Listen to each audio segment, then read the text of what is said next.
परम शांति। जो भक्ति मार्ग में रिद्धि सिद्धि बताते हैं कि किसी भी देवी देवताओं की उपासना करो या उसके मंत्र जाप करो तो रिद्धि सिद्धि मिल जाती है। तो रिद्धि सिद्धि में अलग अलग प्रकार की रिद्धि होती हैं। वचन सिद्धि होती है कि तुम जो किसी को जो वचन कहोगे वो फल उसको वो हो जाएगा।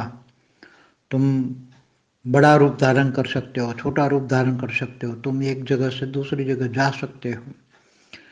मतलब किसी को तुम जो चाहे वो कर सकते हो। ये शक्तियाँ जो है उनको रिद्धि सिद्धि कहते हैं। शक्तियाँ मतलब सूक्ष्म शरीर की शक्तियाँ जो होती हैं, सूक्ष्म शक्तियाँ होती हैं, उसको रिद्धि सिद्धि कहते हैं। मंत्र जाप से मिलती हैं। गुरुदेव कई गुरुओं का ये सेवा करते हैं। अनेक गुरु होते हैं तो उनकी चेले चपाटे उनकी सेवा करते हैं। तो ऐसी सिद्धियों का एक वरदान मिलता है, तुम्हें ये सिद्धि दी, तुम्हें 2 सिद्धि दी, ऐसे 8 सिद्धि, 9 निधि, अष्ट सिद्धि, 9 निधि के दाता।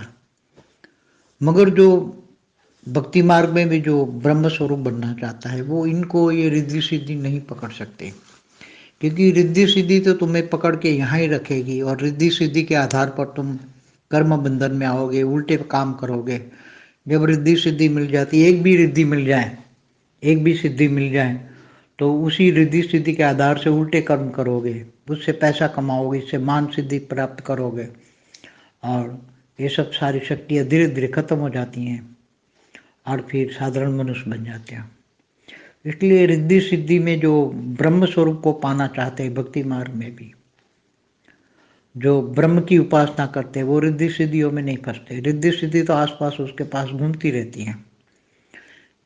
मतलब रिद्धि सिद्धि वही है, उसके सूक्ष्म शरीर में होती हैं, वही सूक्ष्म शरीर की शक्तियों को ये लोग रिद्धि सिद्धियाँ कहते हैं।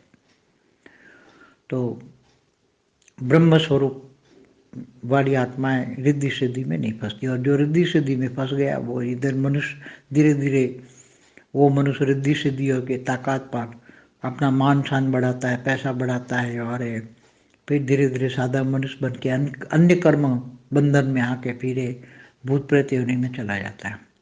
ज़्यादातर कर्म ऐसे कर्म बंधन बांध देता है, लोगों का बुराई करता है। रिद्धि सिद्धि प्राप्त होती है तो अहंकार आ जाता है थोड़ा कुछ, फिर ये मनुष्य शरीर छोड़ने के बाद वो प्रेत योनि में चला जाता है। इसलिए कोई भी अच्छा इंसान ऐसे लोग नहीं पड़ेंगे। बुरे लोग होते हैं जो अगले जन्मों में भी भूत प्रेत से आए हैं, अगले जन्मों में भी बहुत बुरे इंसान थे, वही इनको रिद्धि सिद्धि चाहिए, तो वो इस जन्म में भी रिद्धि सिद्धि प्राप्त करने की कोशिश करते हैं। गुरु गोसाइयों के पास भटकते रहते हैं, रिद्धि सिद्धि दो। कई गुरुओं के पास तो मंत्र जाप करवाते रहते हैं, फिर ऐसे मंत्र जाप से जो जिस मंत्र जाप की होती है तो 5-10 आत्माएं आ जाती उनके पास सत्मा में और उसको बोलते जाओ रिद्धि मिल गई, तो आत्माएं उसको हेल्प करती हैं उस सिद्धि दिलाने में। बहुत बड़ा राज है इसमें डूबने की। हमें ज्ञानी मार्ग वालों को ये बहुत रिद्धि सिद्धि प्राप्त करके इंसान दुर्गति पाता है, इसलिए इन चक्करों में हमें नहीं पड़ना चाहिए। रिद्धि सिद्धि प्राप्त करने वाले अंत में भूत प्रेत को ही बनते हैं, भूत प्रेत को ही पाते हैं। इसलिए रिद्धि सिद्धि ये सब कहते हैं। रिद्धि सिद्धि तो गणेश की पत्नियां थी, तो रिद्धि सिद्धि गणेश की पत्नियां थी।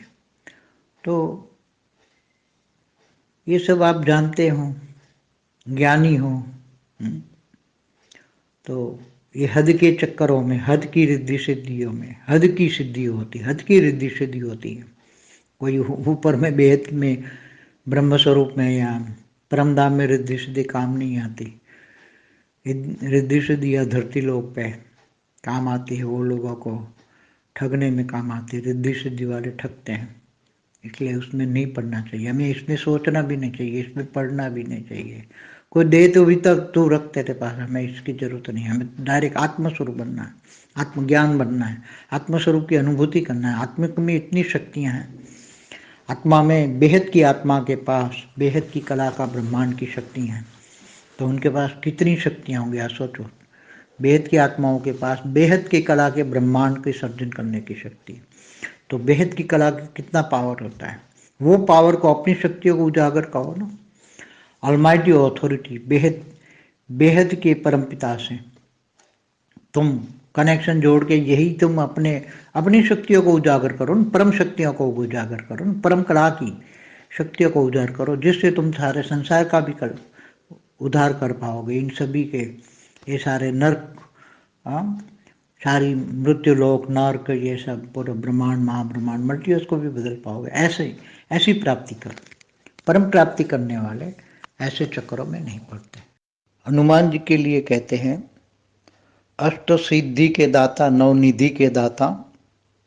तो अष्ट शक्तियाँ मतलब रिद्धि सिद्धि जो हैं वो हनुमान जी के पास थी, और वो इनके रिद्धि सिद्धि के काम पर वो अपना रूप छोटा बड़ा करना, कहीं भी जाना, एक पल में पूरे कई गज कई योजन समुद्र को पार कर लेना, छोटा रूप बड़ा रूप, ऐसे कई मतलब असाधारण शक्तियाँ उनके पास थी।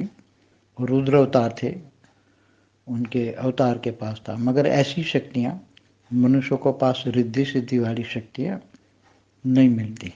यहाँ छोटे देवी देवताओं की उपासना करते छोटी छोटी शक्तियाँ मिलती हैं, जिसको रिद्धि सिद्धि कहते हैं। जो जिनको नवनिधि बोलते हैं, नवनिधि अलग होती हैं। वो नवनिधि केवल हनुमान के पास थी, अष्ट शक्तियों के दाता। तो हनुमान के पास 8 प्रकार की शक्तियाँ थी, तो ये सब हनुमान के पास थी। मगर इसका अंश मात्र शक्तियाँ भी मनुष्य के पास आ जाए तो मनुष्य पागल हो जाए, शक्तियों का दुरुपयोग करे, और फिर इस शक्तियों का दुरुपयोग करके अपना कर्म बंधन के जाले में बांध के फिर जब मनुष्य जीवन खत्म हो जाए तो ये भूत प्रेत योनि में चला जाता है। ऐसा मैंने अनुभव किया, देखा है कहीं प्रैक्टिकल में। परम शांति।